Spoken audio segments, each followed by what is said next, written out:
शाजिया, ये जो बयान विदेश मंत्री का सामने आया, इसको लेकर राहुल गांधी की तरफ से कुछ सवाल खड़े किए गए।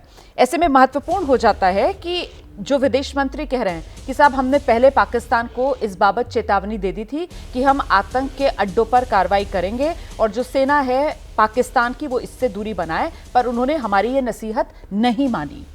तो क्या ये जानकारी देना पाकिस्तान को जरूरी था शाजिया में? मैं आपसे पूछना चाहूँगी ये रुमाना जी, और आपके ज़रिए ना सिर्फ कांग्रेस के प्रवक्ता से या जो भी उनको मानने वाले हैं और उस पूरे इकोसिस्टम से जो ये समझता है कि भारत को एक जिम्मेदारी के साथ ये कहना पहले से कि सिर्फ और सिर्फ मिलिट्री या आतंकवादी जो हेवन्स हैं या अड्डे हैं उसी पर कार्रवाई होगी, ना कि सिविलियंस पर। ये कोई भी जिम्मेदार ग्लोबल पावर जो होता है वो ऐसी बात करता है। और क्या जयशंकर जी जो बहुत ही हमारे सम्मानित प्रतिष्ठित विदेश मंत्री हैं, उनको कोई समझ या नसीहत कांग्रेस पार्टी देगी? और अगर उन्होंने कहा है कि हम लोग अगर सिर्फ और सिर्फ टेररिस्ट हेवन्स पर, लश्कर तैयबा के हेडक्वार्टर्स पर, जैश ए मोहम्मद के हेडक्वार्टर्स पर निशाना दागेंगे, तो आपको लगता नहीं है कि कितनी उसकी अहमियत बढ़ जाती है और भारत की विश्वसनीयता कितनी बढ़ती है एक अटैक से पहले दुनिया भर में, कि वो जो यूएन डेजिग्नेटेड टेररिस्ट हैं उनको यहाँ पे अटैक किया जा रहा है, और वो भी जिम्मेदारी के साथ। आप कह रही हैं जिम्मेदारी और बदमाशों के, आप ये कह रही हैं कि जिम्मेदारी के साथ हमने ये काम किया और जिम्मेदारी के साथ भारत की तरफ से ये सूचना पाकिस्तान तक पहुंचाई गई। तो मतलब ये ऑपरेशन शुरू होने से पहले तक हम ये मान रहे थे कि पाकिस्तान की सरकार, पाकिस्तान की सेना भारत का सहयोग करेगी, इसीलिए हमने पूरी जिम्मेदारी के साथ उन तक ये संदेश पहुंचाया। शाजिया? नहीं, मैं ये नहीं कह रही हूँ। मैं कह रही हूँ जब हमारे पर हमला हुआ, जब पहलगाम का पूरा अटैक हुआ, जब हमारे सिविलियंस को अटैक किया गया, और उस तब से अब तक जो भी कार्रवाई भारत ने की है वो हमेशा संतुलित, समझदारी के साथ, मेजर्ड और डिजिटल प्रेसिशन के साथ, सिर्फ और सिर्फ जो मिलिट्री इंस्टॉलेशंस पर नहीं, ना ही सिविलियंस पर, बल्कि आतंकवादी अड्डों पर और हेडक्वार्टर्स पर केंद्रित और टारगेटेड की गई है। मैं ये कह रही हूँ, और वो बात पहले भी रखी गई, वो बात बाद में भी रखी गई, वो बात दौरान में भी रखी गई, और वो बात आइंदा भी रहेगी कि जब जब टेरर की बात होगी तो टॉक्स नहीं होगा, जब जब खून होगा तो पानी के समझौता। अब मैं आलोक जी के पास, ये बहुत ही क्लियर है। अब मैं आलोक जी के पास चलती हूँ, लेकिन उससे पहले जरा एक सवाल का और जवाब दे दीजिए। मतलब ये जो किया गया, मतलब वो मेजर्ड रिस्पॉन्स, प्रीएम्प्टिव रिस्पॉन्स, जिम्मेदारी पूर्ण तरीके से जो सेना ने जवाब दिया, सिर्फ आतंकवाद के अड्डों पर हमने निशाना साधा, हमने ना सिविलियंस को टारगेट किया, ना हमने सैन्य ठिकानों को पाकिस्तान में टारगेट किया। ये हमने बार बार क्लियर किया। जब सेना की तरफ से भी प्रेस कॉन्फ्रेंसेस होती थी, विदेश मंत्रालय की तरफ से भी और रक्षा मंत्रालय की तरफ से भी संयुक्त प्रेस कॉन्फ्रेंसेस होती थी, हम ये सब सुनते थे। देश इस बात को सुनता भी था और गौरवान्वित भी महसूस करता था। लेकिन यहाँ जो विपक्ष की तरफ से और कांग्रेस की तरफ से सवाल पूछा जा रहा है वो ये कि सेना ने जो किया उसको लेकर सवाल नहीं है, लेकिन सेना ये करने जा रही है, ये पहले ही हम पाकिस्तान को क्यों बता रहे थे, इसको लेकर सवाल है। हम पाकिस्तान को ऐसा समझ रहे थे कि वो हमारा सहयोग कर देगा। मतलब हमने पाकिस्तान को इतना कॉन्फिडेंस में लेने की कोशिश की क्या? मुझे ये समझ नहीं है। जी जी, देखिए, नहीं, इसमें कोई समझने की बात नहीं है। हाँ। क्योंकि हमारा विपक्ष पूरी तरह से ना सिर्फ कायर और बुज़दिल और पाकिस्तान परस्त है, कि वो भारत के भी सैन्य शक्ति पर सवाल उठा रहा है। ऐसे लोग हैं यहाँ पे जो कह रहे हैं कि हमला नहीं करना चाहिए था, उनके पास तो न्यूक्लियर शक्ति है। आतिशी मर्लिना तो ये कह रही थी क्या कुछ किया, पाकिस्तान ने तो माना ही नहीं कुछ हुआ है। तो इस तरह के लोग हैं। तो ज़्यादा ये लोग जो बोलते हैं, जो जिनको भारत से एक तरह से नफरत है, जो चाहते नहीं ऑपरेशन सिंदूर कामयाब हो, क्योंकि कामयाब होगा तो वाहवाही होगी प्रधानमंत्री की। चलिए, वैसे तो पूरा विपक्ष जो है वो बार बार इस बात को दोहरा रहा था कि साहब हम सरकार के साथ हैं, और हर कोई सेना जिस तरीके से कदम उठा रही थी मजबूती के साथ, सेना के साथ खड़े होने की बात कर रहा था। लेकिन आपने जो जवाब दिया, अब मैं वो जवाब लेकर आखिरी बात आपने, मुझे भी बोलने दीजिए। देखिए, आप ये देखिए कि देखिए सबसे जरूरी बात, जब एक पूरा डेलीगेशन तैयार किया जाता है और हमारी सरकार प्रधानमंत्री जी की अगुवाई में बाकायदा जब लीडरशिप के रोल पर शशि थरूर को आगे रखती है, वो इंसान जो अनुभवी है, संयुक्त राष्ट्र में 3 दशक का जिसका करियर रहा है, वो एक ऐसा इंसान जो सब लोग जिसका वर्चस्व समझते हैं और जो उसकी समझ है मानते हैं, उसके बजाय गौरव गोगोई का नाम खड़ा करता है। हाँ। गौरव गोगोई कौन है? जिनकी पत्नी पाकिस्तान प्लानिंग कमीशन के हेड के साथ काम कर चुकी है, ठीक है, उस एनजीओ का हिस्सा रही है। ठीक है, अब अगर इन बातों पर जाएंगे, आज हमारा मुद्दा भटक जाएगा। पूछना चाहिए और जवाब किसको देना चाहिए? आप विपक्ष की नियत को लेकर सवाल खड़े कर रही हैं। ठीक है, मैं समझ गई। ठीक है, ठीक है, ये आपके लिए मुद्दा है, लेकिन मेरा ये मुद्दा नहीं है। मेरा मुद्दा वो बयान है जो विदेश मंत्री की तरफ से, हाँ, तो आपने जवाब दिया उस पर, लेकिन मेरे लिए जो मुद्दा है वो विदेश मंत्री का बयान, विदेश मंत्री के बयान पर राहुल गांधी का सवाल, और उस सवाल के बाद जो सियासी आर-पार जिसको लेकर बीजेपी की तरफ से कहा जा रहा है कि साहब राहुल गांधी पाकिस्तान की ढाल बन रहे हैं। अब मैं चल रही हूं जरा आलोक शर्मा जी के पास, दर्शकों को लेकर चलते हैं और उनसे जानते हैं। आलोक जी, आपने सुना बीजेपी की तरफ से कहा जा रहा है कि साहब हम जिम्मेदारीपूर्ण तरीके से एक कार्रवाई करने जा रहे थे और उसको लेकर हमने पहले ये इन्फॉर्म किया पाकिस्तान को कि साहब हम सिर्फ और सिर्फ आतंकवाद के अड्डों को नेस्तनाबूद कर रहे हैं, तो ये तो हम जिम्मेदारी निभा रहे थे, इस वजह से हमने किया। फिर इस पर इतना बड़ा प्रश्न चिन्ह राहुल गांधी क्यों लगा रहे हैं? आलोक जी। देखिए, बड़ा विडंबना है कि देश के विदेश मंत्री जिस तरह का बयान दे रहे हैं, पूरी तरह से गैर जिम्मेदाराना बयान भी है और जो उन्होंने किया है वो भी है। और दुर्भाग्य इससे भी ज़्यादा ये है कि कोई बीजेपी आकर स्पष्टीकरण नहीं दे रही है कि भाई वो किसके कहने पर किया उन्होंने। क्या प्रधानमंत्री ने कहा था कि फ़ोन करके बताओ? क्या कैबिनेट का अप्रूवल था? क्या विदेश मंत्री और रक्षा मंत्री की कोई बातचीत? इतना प्रेम रखते हैं कि आपने पाकिस्तान को कॉन्फिडेंस में लेना चाहा। दुर्भाग्य है इस देश का कि बीजेपी की पूरी राजनीति पाकिस्तान के ऊपर चलती है। आज पाकिस्तान का नाम लेकर आप विपक्ष को कोसिए। अरे भाई, विपक्ष एक जिम्मेदार सवाल पूछ रहा है, उसका उत्तर क्यों नहीं दे रहे हैं आप?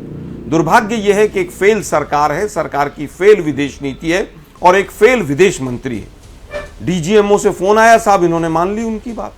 अभी तक हमारा यही स्टैंड है कि डीजीएमओ से 48 घंटे पहले ही फोन आ गया था हमारे पास और पाकिस्तान जो है वो उसकी बात हमने मान ली, हमने सीज फायर कर दिया। भाई, देश जानना चाहता है वो 4 आतंकवादी कहां हैं।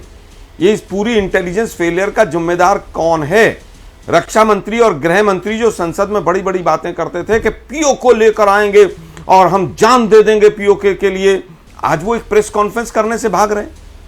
पाकिस्तान कह रहा है हमने घुटने टेक दिए हिंदुस्तान के, पाकिस्तान के प्रधानमंत्री कह रहे हैं 71 का बदला ले लिया हमने।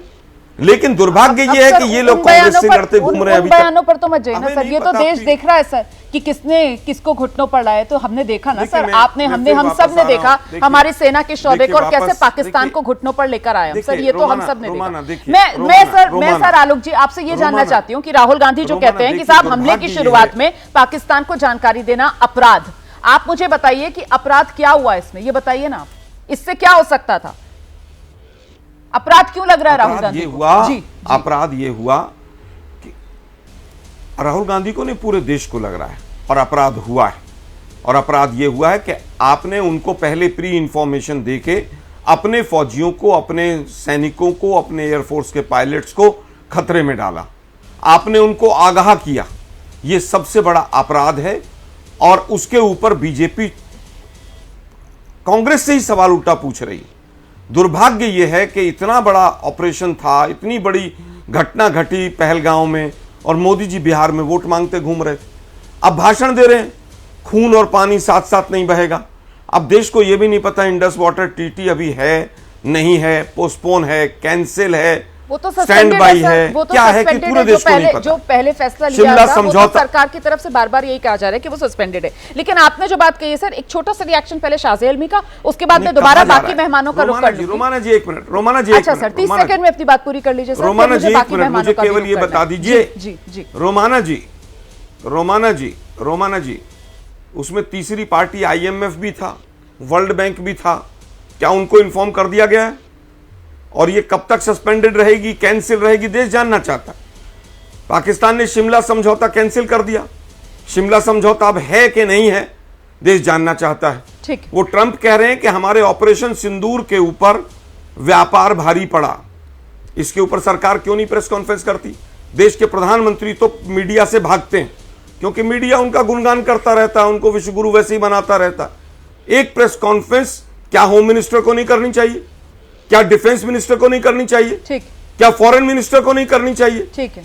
ट्रंप कुछ भी कह के चले गए पिछले 10 दिन में, ठीक है। हमारी विदेश नीति जैसे ट्रंप ही चला रहे हो, ठीक है। और ये लोग कांग्रेस को कोसने पे लगे हुए ठीक हैं। है। पर दुर्भाग्य सर, यही विदेश है मंत्रालय की कि तरफ 4 से तो आतंकवादी कहां प्रवक्ता है किसी को सामने नहीं आते हैं, पता। और विदेश मंत्रालय के प्रवक्ता तो भारत सरकार का रुख साफ करते हैं ना, और वो ये बताते हैं कि किस तरीके से तो विदेश ऑपरेशन मंत्री को सिंदूर घर बैठा दीजिए, विदेश मंत्री किस लिए है फिर? अच्छा ठीक है, आपकी ये उम्मीद तो है कि विदेश मंत्री को हटा खुद दीजिए ना सामने आप फिर। आना चाहिए। विदेश Perfect, मंत्री को मैं किसने जवाब बैठा लेती हूँ, रखा है? मैं जवाब लूंगी सर, मैं जवाब लूंगी। अब मैं शाजिया के पास आ रही हूँ। शाजिया, मुझे बाकी मेहमानों का रुख करना है, लेकिन एक आपसे जरूर जवाब चाहूंगी। यहां पर जो आलोक शर्मा ने कहा कि साहब ये आगाह कर दिया था आपने, पहले इन्फॉर्म करा आपने, भले ही अच्छी नीयत से किया हो कि साहब आप उनको बताना चाह रहे हो, कॉन्फिडेंस में लेना चाह रहे हो कि देखिए हम एक्शन करेंगे, लेकिन हम सिर्फ आतंकवाद के अड्डों को नेस्तनाबूद करने के लिए आ रहे हैं। ये जानकारी देकर जो आपने तो की जिम्मेदारीपूर्ण रवैया निभाने के लिए, आपने तो की मानवता का धर्म निभाने के लिए, लेकिन उससे आपने पाकिस्तान को आगाह कर दिया। ये आरोप कांग्रेस की तरफ से लगाया जा रहा है।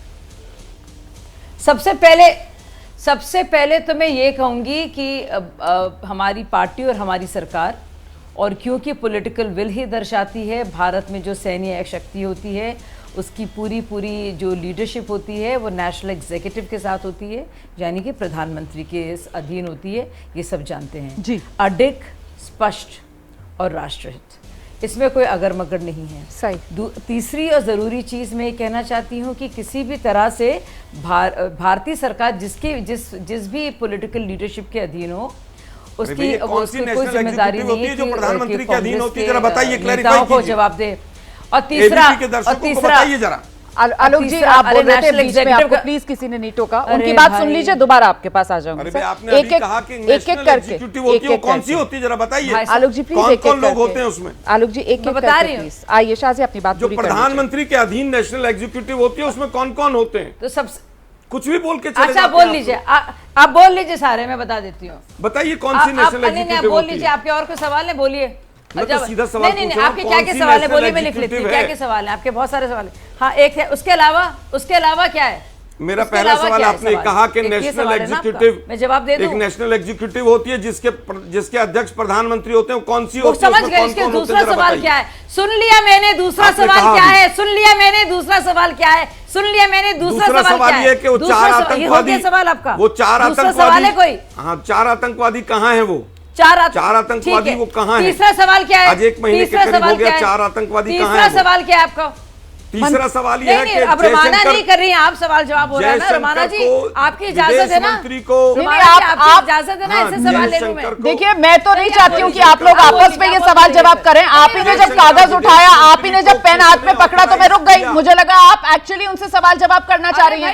अब जब वो लिस्ट लेकर बोल रहे तो मैं क्या लिस्ट बढ़ने लगी तो फिर आप मेरा नाम ले रही हैं। मैं तो पहले ही उनको टोक देती, मैं तो पहले ही उनको टोक रही थी। आलोक जी प्लीज जरा रुक जाइए, आलोक जी प्लीज जरा रुक जाइए। मैं तो पहले ही उनको रोक रही थी। आप ही ने बराबर से कागज लिया, आप ही ने कलम निकाला, आप ही फेरिस्त लेकर बैठ गई, आप ही उनसे अगले सवाल पूछ रही हैं, फिर आप रोमाना जी की बात कर रही हैं। शाजिया, मैं तो पहले ही आ रही थी, उनको रोक रही थी। चलिए प्लीज जल्दी से 30 सेकंड में जवाब दीजिए अपना। मैं आगे बढ़ रही हूँ, मैडम मुझे पता है मैं एंकर हूँ, मुझे पता है मैं एंकर हूँ, और मैं उन्हें चुप करा रही थी जब आप ही ने इतना इंटरेस्ट दिखाया उनके सवाल जवाब देने के लिए।